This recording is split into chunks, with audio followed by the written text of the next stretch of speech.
Well, good morning to you. Saturday, 16th of March 2024.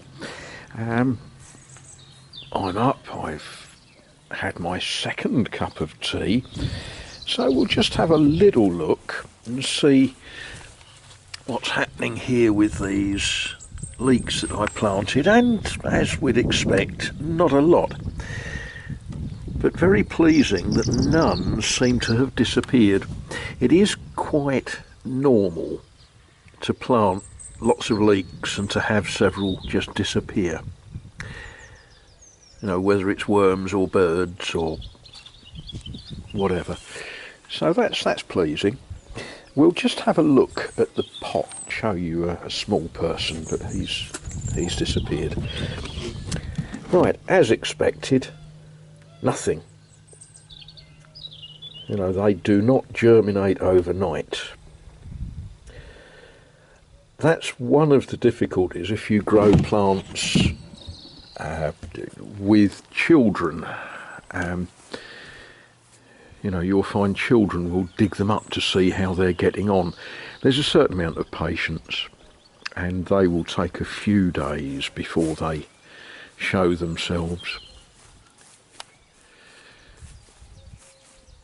The weather for today is sort of mixed. Nothing dramatic, nothing scary, but nothing particularly good.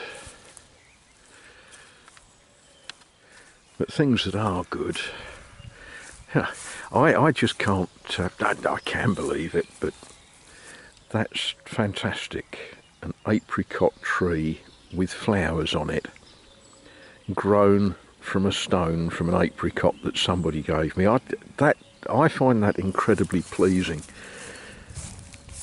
Whether we get fruit off it or not, you know, that's another question.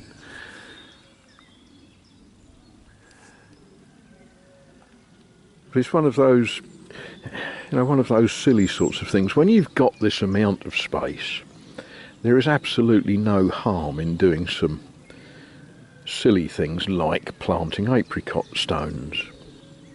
You know, it's not in my way at all, and it's interesting. Obviously, if I had a smaller piece of ground, I'd be a lot more selective and wouldn't have done that.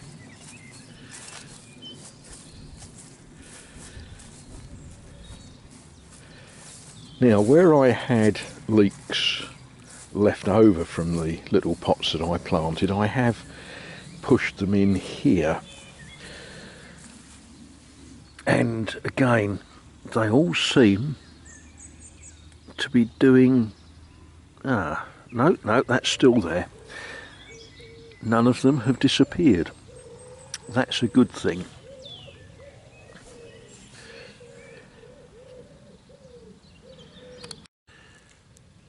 And the shallots are starting to show growth. Now, I've never grown shallots, but it was just one of those things. I was in the supermarché, and they had shelves with various things on, including little sacks of shallot sets. And I thought, you know what? Why not? We'll give them a go. See what they do.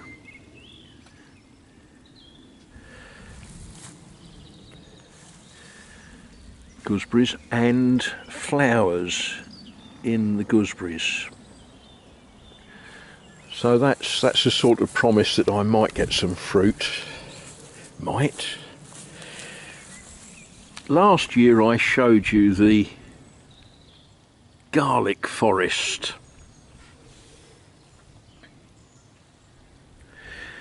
And again, this is a piece of silliness. I've never grown garlic, but last year I'd got a clove, bought a garlic and used a little bit of it, and what I hadn't used started to sprout. So I thought, I've got the space, we'll just push them in the ground.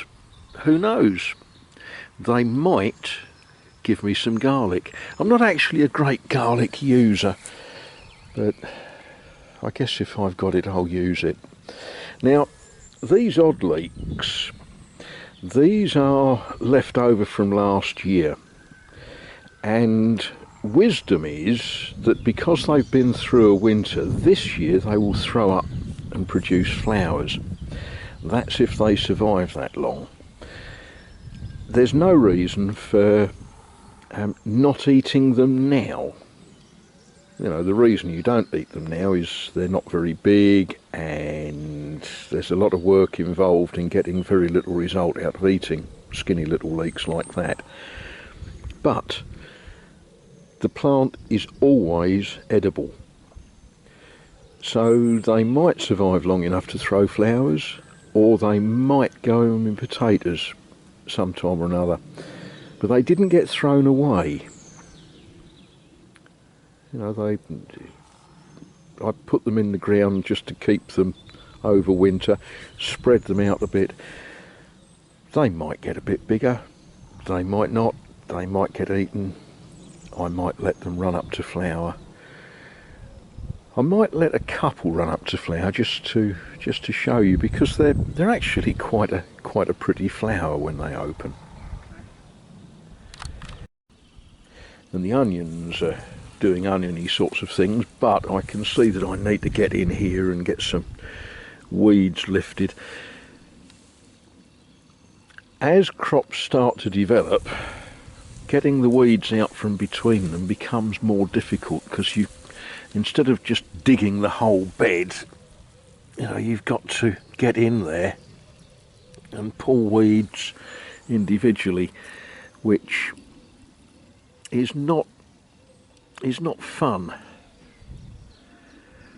but it's a got to be done sort of thing. And the object, for those of you that are going to send children out to do it, is to get the whole root out, not just the leaves.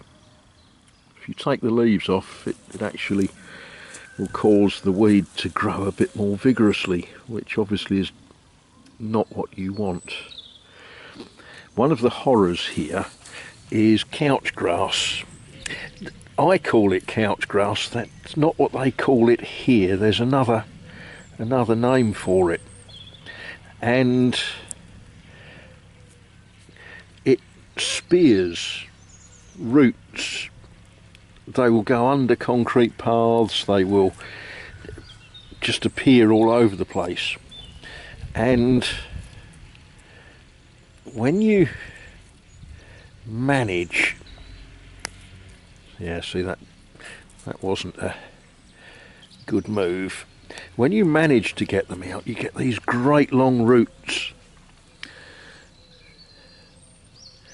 The point on the root of couch grass will go straight through a potato, so it's not one of our favourite sorts of problems.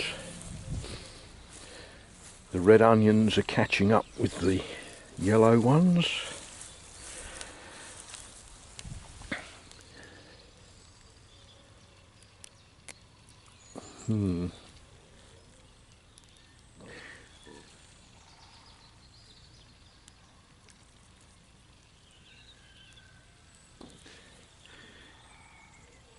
I don't know if you can hear it in the background, but probably about half a mile away there is a woodpecker that I can hear rattling his beak against a tree.